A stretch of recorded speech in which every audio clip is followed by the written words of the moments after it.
University. My responsibility was project leader or the senior project engineer.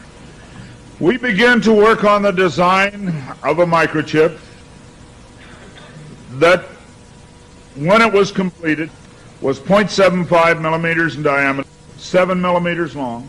It was the size of 1/4 of a grain of rice. Again, I want to say that I was not a Christian and there were no Christians there. They said they wanted this to have a power source and be able to emit a signal. And they told us they wanted us to use lithium as a battery source. Lithium's used in watch batteries, it's used in heart pacemaker batteries, it's used in a lot of places. I designed into this microchip a little charging circuit that would charge that battery. This sounds like a lot of technical things coming together, but if you'll bear with me 1 minute, you'll see what God has laid out about this microchip.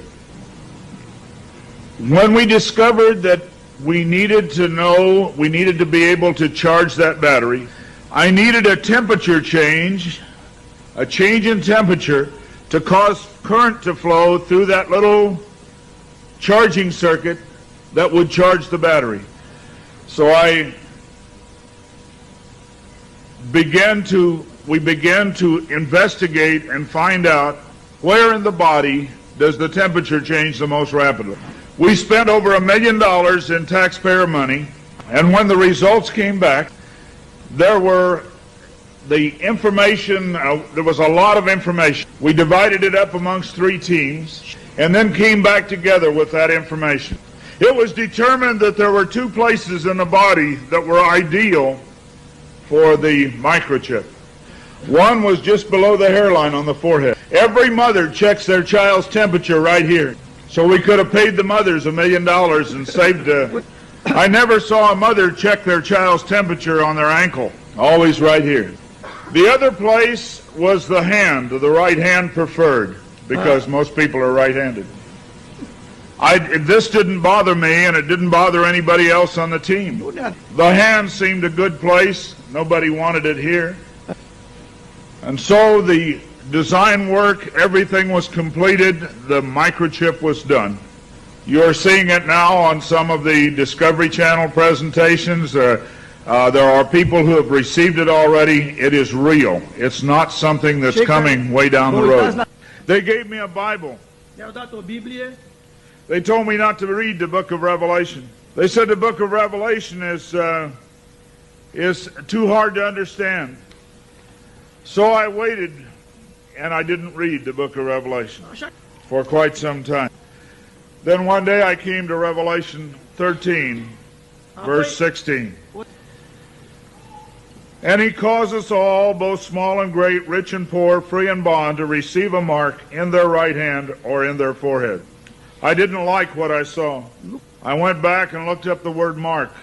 I went to the Strong's Concordance, and I found that John had used 3 words for the word mark. Charagma, charicator, and charax. That was from the Greek. I looked at those words. They talked about a scratch or an etching. They talked about a lot of things. And I said, God, this isn't it. We didn't do it. He said, go to the word for 666. The word is chixastigma. In the Greek, it says to go to 4742 as a cross. The last half of the word chixastigma. And when I looked at what it says stizo, i.e. to stick, to prick, a mark incised or punched into for recognition of ownership. I thought about the little injection tool. The end of it is called an incisor. I began to weep and I began to cry, and I said, oh God, what have we done? I couldn't believe that this lined up with what we had developed. And I began to run from God. I didn't run away from the church, I ran into the church. I tried to do as many things as I could to atone for this. But I want to tell you something, as God is my witness here tonight, this got in the way. Money got in the way. I had beautiful homes overlooking the lake. I had all the things that I wanted. And I ran because of the money. My ability to go and get $250,000 in research money took me away from telling the message. I ran for many years. What I want to tell you is that this is real. The microchip implant is real. Credit cards are failing. They can be counterfeited. The new smart card can be counterfeited. They can be stolen. They can be lost. All kinds of things can happen to a card. But you cannot lose your hand.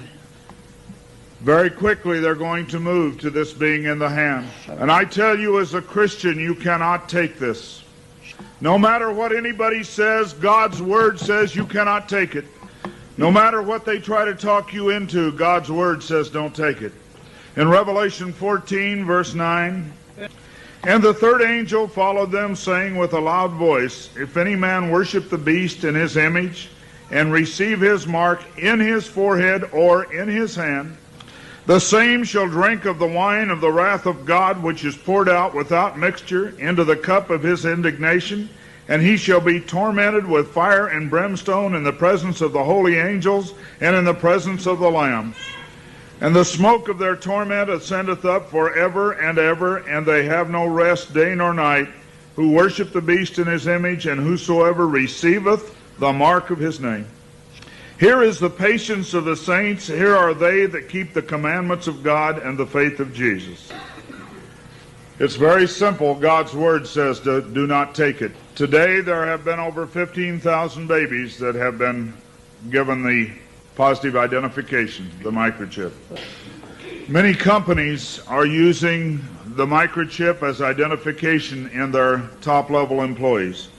The Immigration Naturalization Service has a better passport, the human hand. So many of these things are all around us. We talk about the signs of the New World Order. God has spelled out in His Word just exactly what's going on today in the New World Order. Satan desires to have a one-world government.